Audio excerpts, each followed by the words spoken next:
पारब्रह्म परमेश्वर जो इस पूरी कायनात का मालिक है, वो जगत पिता ईश्वर जो हम सभी के अंदर श्वासों का संचार कर रहा है, जिनके हाथों में हमारे जीवन की डोर है, सूर्य को ऊष्मा, चंद्रमा को शीतलता और हवाओं को गति देने वाले उन पारब्रह्म परमेश्वर के चरणारविंद में नमन करते हुए, उनकी दी हुई वाणी, उनकी दी हुई बुद्धि और उन्हीं के दिए हुए विवेक से आज सतगुरुदेव महाराज का सतोपदेश अमृत संगत की सेवा में रखने से पूर्व नारायण रूप संगत को मेरा प्रणाम, सभी को सादर नमन।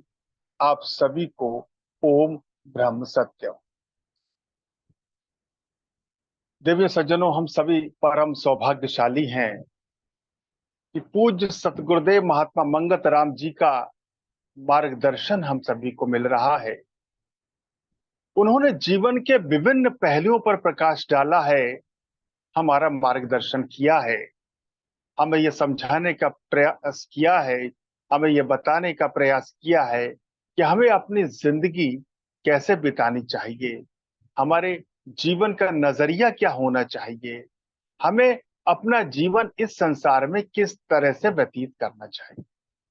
तो आज दास पूज्य सतगुरुदेव महाराज के दो सतोपदेश अमृत संगत की सेवा में रख रहा है, जिसमें पूज्य गुरुदेव ने हमारा मार्गदर्शन किया है और हमें जीवन के कुछ पहलुओं पर समझाने का प्रयास किया है और हमें बताने का प्रयास किया है और हमें यह बताया है कि हमें अपना जीवन किस तरह से व्यतीत करना चाहिए।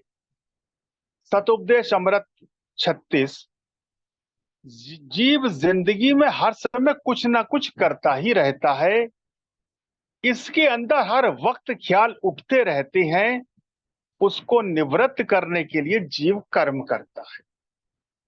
हम कर्म क्यों करते हैं? गुरुदेव कह रहे हैं कि हर समय कुछ ना कुछ जिंदगी में जीव करता ही रहता है, इसके अंदर हर वक्त, हर पल, हर क्षण कुछ ना कुछ ख्याल उठते रहते हैं, उसको निवृत्त करने के लिए कर्म करता है। दरअसल मन में सोचना भी एक कर्म है।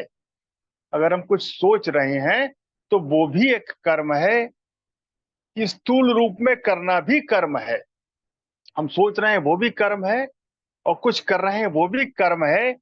जीव एक पलक भी कर्म से खाली नहीं रह सकता।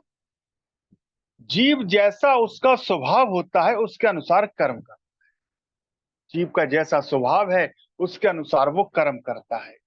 जैसा मन में निश्चय हो गया उसके अनुसार मन में उम्मीद खड़ी करके अपने आप को उस कर्म में जीव लगाए रखता है। गुरुदेव कह रहे हैं जैसा मन में निश्चय हो गया, मन में कोई विचार आ गया, निश्चय हो गया, उसके अनुसार मन में उम्मीद खड़ी हो जाती है और अपने आप को उस कर्म में जीव लगाए रखता है। फिर जीव अपने आप को उस कर्म में लगाए रखता है। मन में कोई विचार आया, कोई संकल्प आया, उस संकल्प से कुछ उम्मीद खड़ी हो जाती है, उस विचार से कुछ उम्मीद खड़ी हो जाती है कि अगर मैं ये करूं तो मुझे इससे क्या मिलेगा, क्या मेरा फायदा होगा, और फिर जीव कर्म करने में लग जाता है।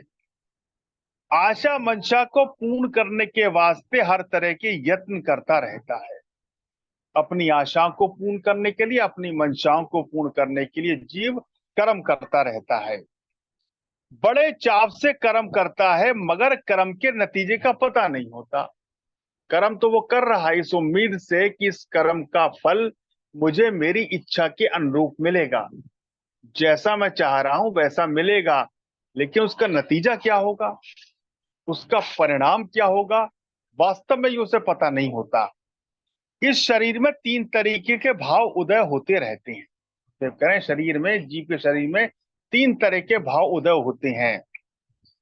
जब सतोगुणी भाव उठते हैं तब शांत होकर बुद्धि अच्छे से अच्छे सत्कर्मों का विचार करके कार्य करती है।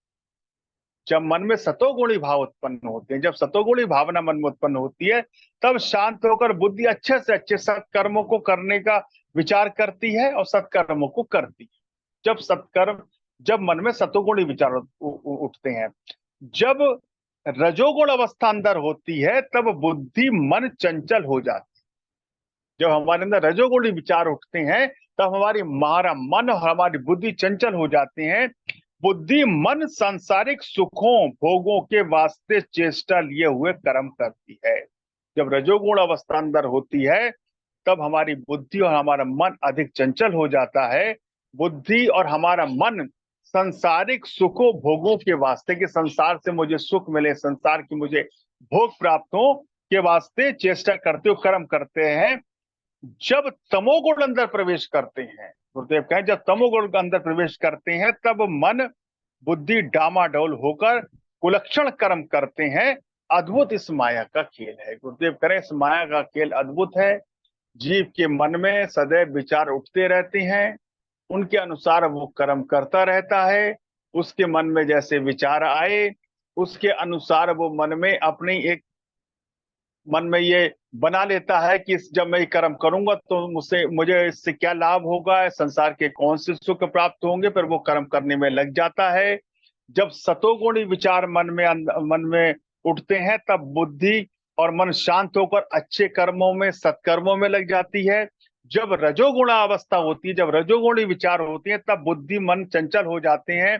बुद्धि मन संसारिक सुखों में भोगों सुखों की चेष्टा करने लगते हैं। और जब तमोगुण अंदर प्रवेश करते हैं, जब तमोगुणी विचार हमारे अंदर आते हैं तब मन बुद्धि डामाडोल होकर कुलक्षण बुरे कर्म करने लगती है, खराब कर्म करने लगती है, जिसका परिणाम भी बुरा होता है।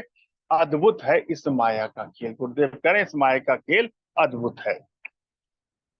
इस जीव को कोई ना कोई सुधार का प्रोग्राम बनाकर चलना चाहिए। गुरुदेव कह रहे हैं जीव को अपने जीवन का सुधार करने का कोई ना कोई प्रोग्राम अवश्य बनाना चाहिए कि कैसे मैं अपने जीवन का सुधार कर सकूं, कैसे मैं अपने जीवन को, अपने कर्मों को सत्य मार्ग पर ले जा सकूं।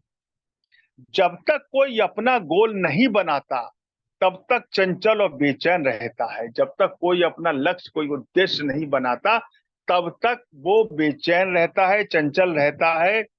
सुख भोग के मकसद को लेकर कई किस्म के प्रोग्राम अंदर बनाता रहता है, जिनकी सारी अंजाम कुछ नहीं होता। देखो ना, सुख और भोग, संसार की सुख और ये भोग मुझे प्राप्त हो, इस मकसद को लेकर, इस उद्देश्य को लेकर, इस लक्ष्य को लेकर ही जीव कई किस्म के प्रोग्राम, कई तरीके के प्रोग्राम बनाता रहता है। हम देखा हमारे जीवन में जितने भी प्रोग्राम बनते हैं, जितने भी हम कार्य करते हैं, जो भी हमारा क्रियाकलाप है, जो भी हमारी जीवन शैली है, उसके पीछे भाव तो यही रहता है ना, संसार के मुझे सुख प्राप्त हो। कोई भी व्यक्ति दुख पाने के लिए कर्म नहीं करता। हमारे जितने भी कर्म है उनसे हमारी चेष्टा यही है कि मुझे अधिक से अधिक सुख प्राप्त हो, संसार के भोग प्राप्त हो। गुरुदेव कह रहे हैं इसका अंजाम कुछ नहीं होता। सारे संसार में जितने भी सामान भोगों के लिए बने हुए नजर आ रहे हैं, उनमें से एक भी मन को शांति देने वाला नहीं है। गुरुदेव कह रहे हैं कि संसार में जितने भी पदार्थ, जितने भी वस्तुएं भोगों की हैं, उसमें से किसी एक से भी मन की शांति नहीं मिल सकती। वो मन की शांति को नहीं प्राप्त करा सकते।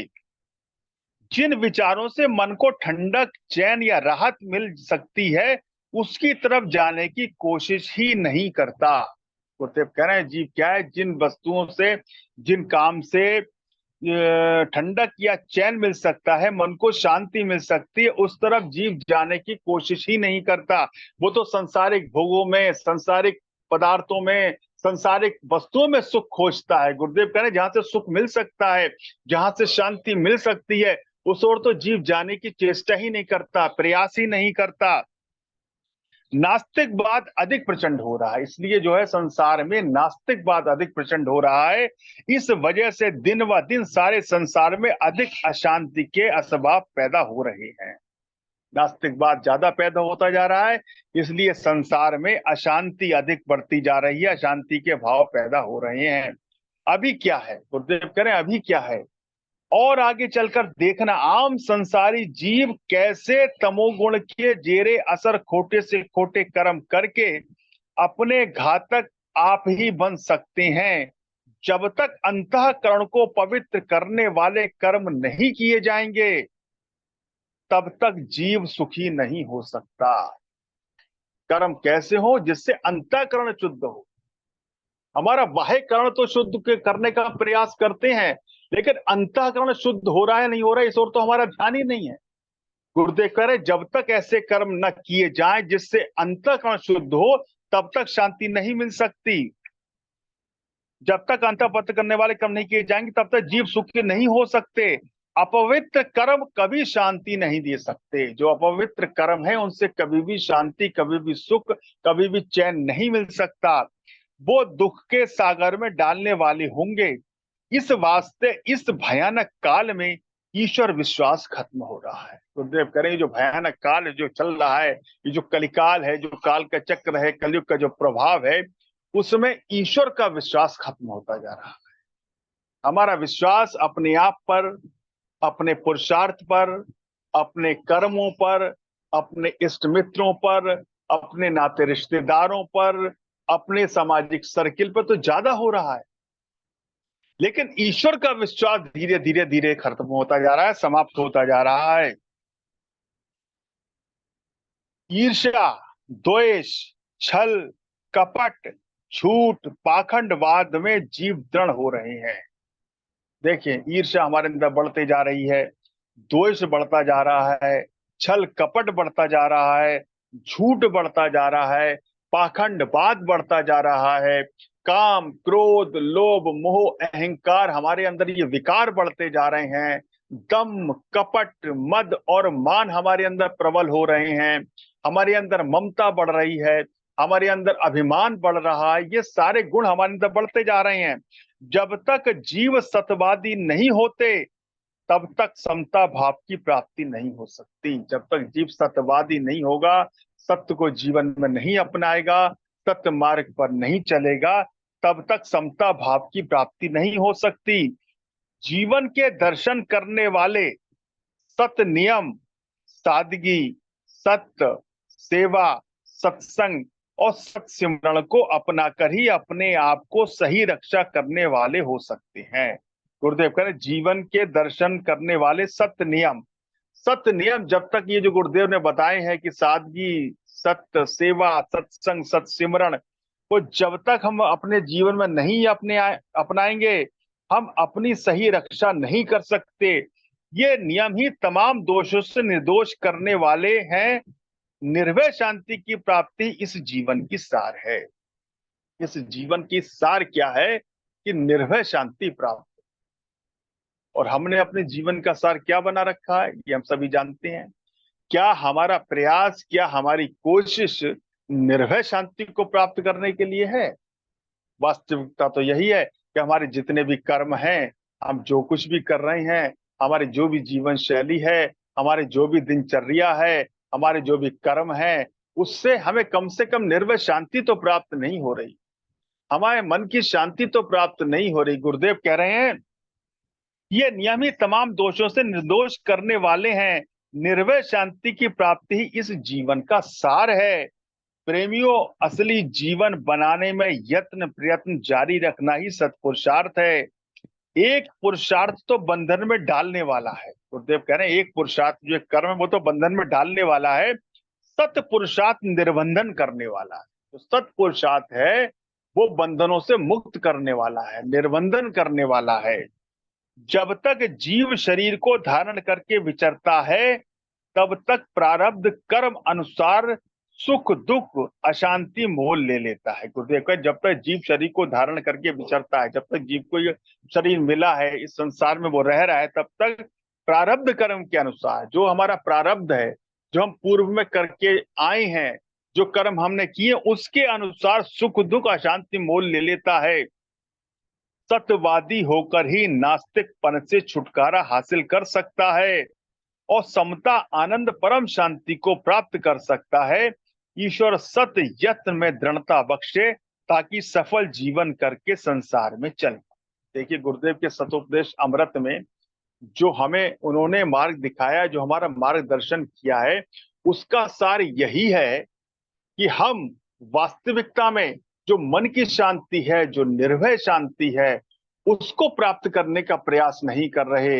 हम नास्तिकवाद में लिप्त हैं, हम ईश्वर विश्वास हमारे अंदर कम हो रहा है, अपने मन में कोई विचार आया, उसको पूरा करने के लिए हम कर्म करने में लग जाते हैं। हमारे अंदर रजोगुण और तमोगुण प्रबल हो रहा है, जबकि गुरुदेव कह रहे हैं अपने अंदर सतोगुण विचार को लाएं, सतोगुण भाव को धारण करें। जब तक सतोगुण भाव हमारे अंदर नहीं आएगा, तब तक हम निर्भय शांति को कैसे प्राप्त हो पाए। देखिए, तीन गुण है, सतोगुणी, रजोगुणी और तमोगुण। गुरुदेव वास्तविक तो यही कि जो हमारा रजोगुण है वो प्रबल है। रजोगुण अर्थात संसारिक भोग विलासों में लिप्त रहना, संसारिक कामनाओं को प्राप्त करना, संसारिक इच्छाओं को प्राप्त करना। अगर हमारा ये रजोगुण सतोगुण में नहीं बदला, अगर हमने अपने रजोगुण को सतोगुण में बदलने का प्रयास नहीं किया, तो ये ऑटोमेटिकली तमोगुण में बढ़ जाएगा, बदल जाएगा। और तमोगुणी प्रवृत्ति क्या है? हिंसा की प्रवृत्ति है। उसमें फिर जीव दूसरे की वस्तु को भी अपने पाने का प्रयास करता है, हिंसा करने लगता है, दूसरों को दबाता है। तो ये जो तीन गुण है, सतोगुण, रजोगुण और तमोगुण, इसमें हमारे जो रजोगुण प्रबल है, इसको हमने का सतोगुण में परिवर्तित करने का प्रयास नहीं किया। अगर हमने अपने कर्मों को इस तरह से नहीं बनाया कि हमारे अंदर सतोगुण प्रबल हो, तो ऑटोमेटिकली हमारे रजोगुण तमोगुण में बदल जाएंगे और अपने जीवन को हम विनाश के मार्ग पे ले जाएंगे। अपने जीवन को हम किसी भी तरह से विनाश होने से बचा नहीं सकते। तो पूज्य गुरुदेव के सतुपदेश अमृत के माध्यम से हमने ये समझने का प्रयास किया। आइए एक और सतुपदेश अमृत है जिसमें गुरुदेव हमारा मार्गदर्शन बहुत ही सुंदर तरीके से कर रहे हैं। गुरुदेव कह रहे हैं, जीव ने जब से शरीर रूपी संसार को धारण किया है, अनेक ऋतुएं देखी हैं, कई तरह के सुख दुख को देखता हुआ पल, मास, साल इसने बिता दिया। वास्तविकता में ये गुरुदेव का जीवन जब से शरीर रूपी संसार को धारण किया, जब से हम इस संसार में आए हैं, या जब से हमने यहाँ होश संभाला है, अनेक ऋतुएं देखी हैं, कितने मौसम देखे हैं, साल दर साल बीतते चले जा रहे हैं। कहने को तो हम बड़े हो रहे हैं, लेकिन वास्तविकता देखें कि हमारे जीवन घट रहा है। हर क्षण हर पल हम मृत्यु की ओर बढ़ रहे हैं। हम हर वर्ष अपना वर्षगांठ मनाते हैं, अपना जन्मोत्सव मनाते हैं। क्या कभी विचार किया जो हम वर्षगांठ मना रहे हैं, अपना जन्मोत्सव मना रहे हैं, वो वास्तविकता क्या है? वास्तविकता तो यह कि हमारे जीवन का एक साल और कम हो गया। हर क्षण हर पल हम मृत्यु की ओर बढ़ रहे हैं। गुरुदेव कह रहे हैं कि सुख दुख को देखता हुआ पल, मास, साल इसने बिता दिए। जो भी मन में इसने सोचा, वाणी से बोला, आंखों से देखा और इंद्रियों से भोग पदार्थ सेवन किए, सबके रस स्वाद किधर गए पता नहीं।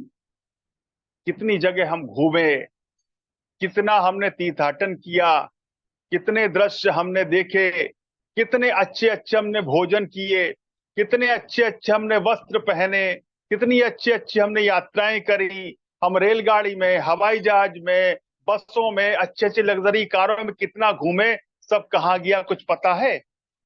आज हमें मालूम है हमने कितने स्वाद ले लिए, हमने कितने अच्छे अच्छे कपड़े पहन लिए, हमने जीवन में क्या क्या कर लिया। कभी इस जीवन में गौर करके विचार नहीं किया।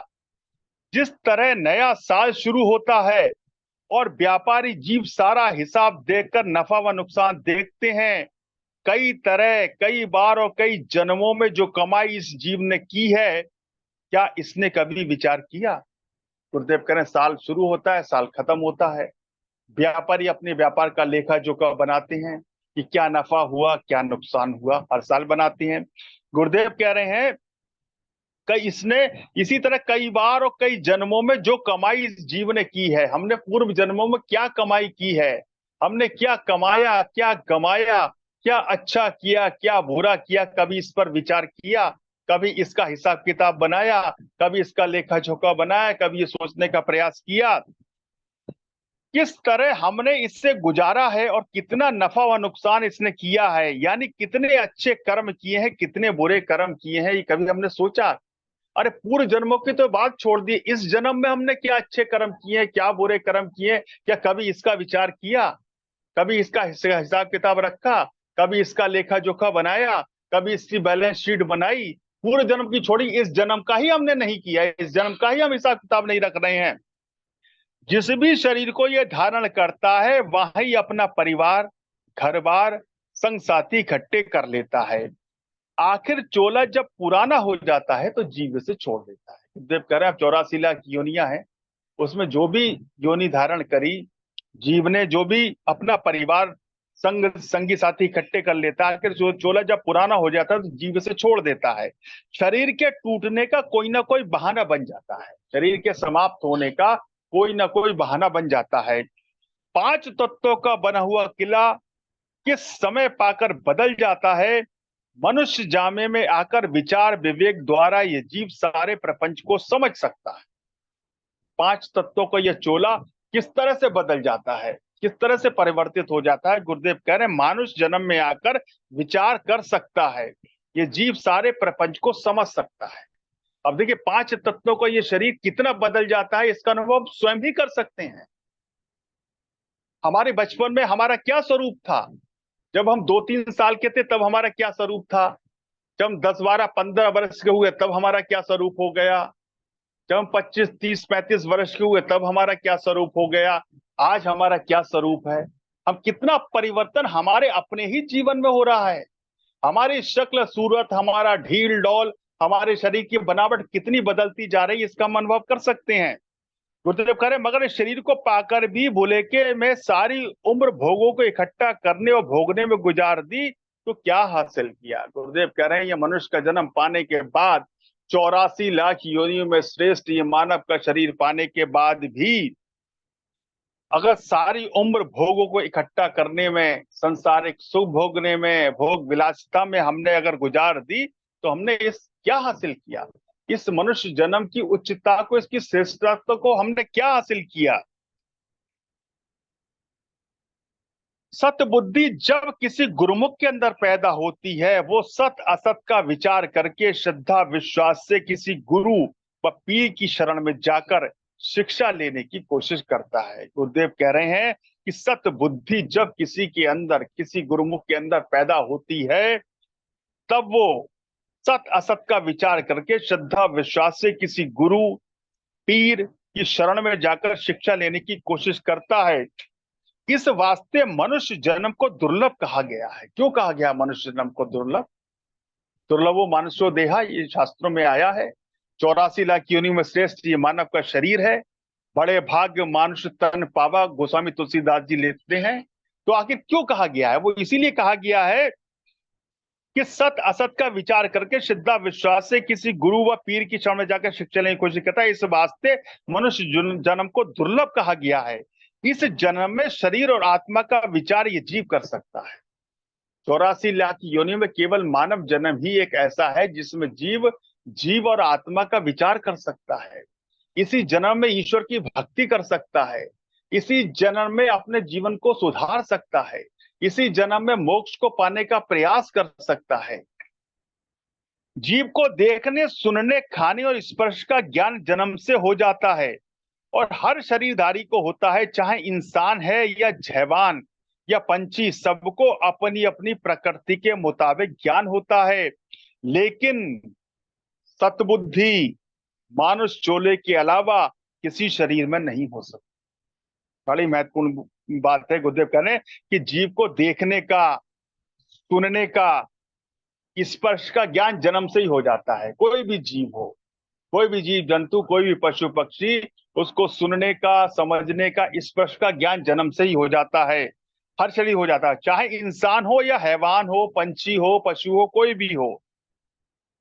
परंतु लेकिन सत बुद्धि मनुष्य चोले के अलावा किसी शरीर में नहीं हो सकती। जो सत बुद्धि है वो ईश्वर ने, परमेश्वर ने केवल मनुष्य को दी है, केवल हमें ही दी है। 84 लाख योनियों में किसी जीव को सत बुद्धि नहीं दी है।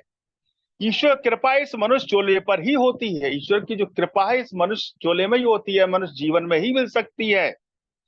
सारे भेद को जान सकता है मगर संसार के आश्चर्य भोग पदार्थ देखकर मोहित हो जाता है। मनमाने भोग पदार्थ द्वारा कई तरह के सुख आराम इकट्ठे करके उसको भोगने में मुस्तर्क हो जाता है। मगर जिस प्रकार सब कुछ प्रतीत हो रहा है उसे जानने की कोशिश नहीं करता, बल्कि सुखों को भोगते भोगते शारीरिक यात्रा खत्म कर देता है। गुरुदेव बड़ा स्पष्ट मार्गदर्शन कर रहे हैं और चेतावनी भी दे रहे हैं कि संसार के जो भोग है, पदार्थ देखकर जीव मोहित हो जाता है। जो सतबुद्धि ईश्वर ने दी है उसका उपयोग नहीं करता।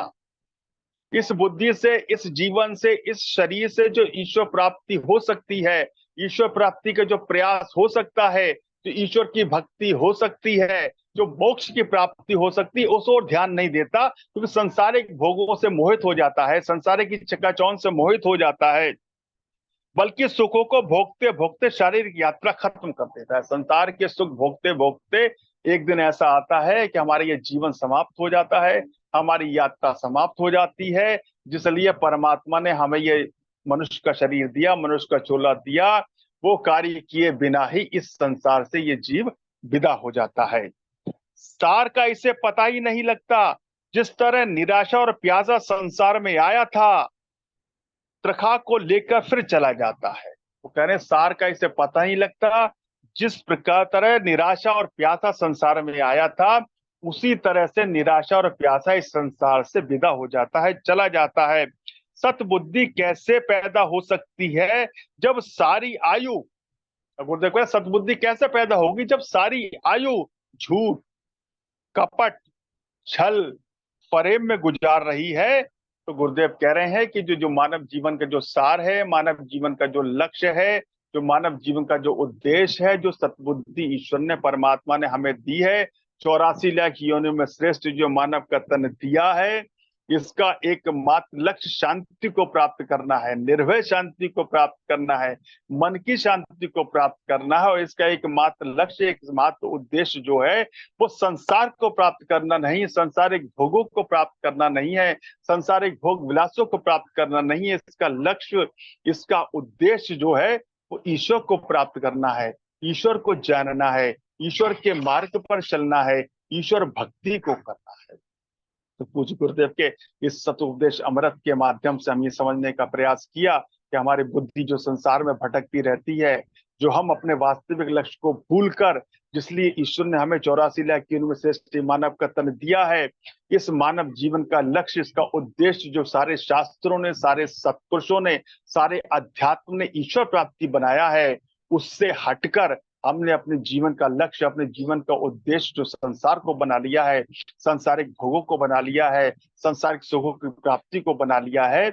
इससे ही हमें निकलना है और इस सतबुद्धि का सही प्रयोग करते हुए हमें एक शांति को प्राप्त करना है, निर्भय शांति को प्राप्त करना है, अपने अंदर सतोगुण विचार का निर्माण करना है, अपने अपने अंदर सतोगुणों को बढ़ाना है, ताकि हम अपने जीवन को कल्याण के मार्ग पर और सत्य के मार्ग पर ले जाकर इस जीवन की श्रेष्ठता और इसकी उच्चता को प्राप्त कर सके। सर्वशक्तिमान परमात्मा हमारे संकल्पों में, हम सभी की आध्यात्मिक उन्नति और आध्यात्मिक प्रगति में हमारे सहायक हों।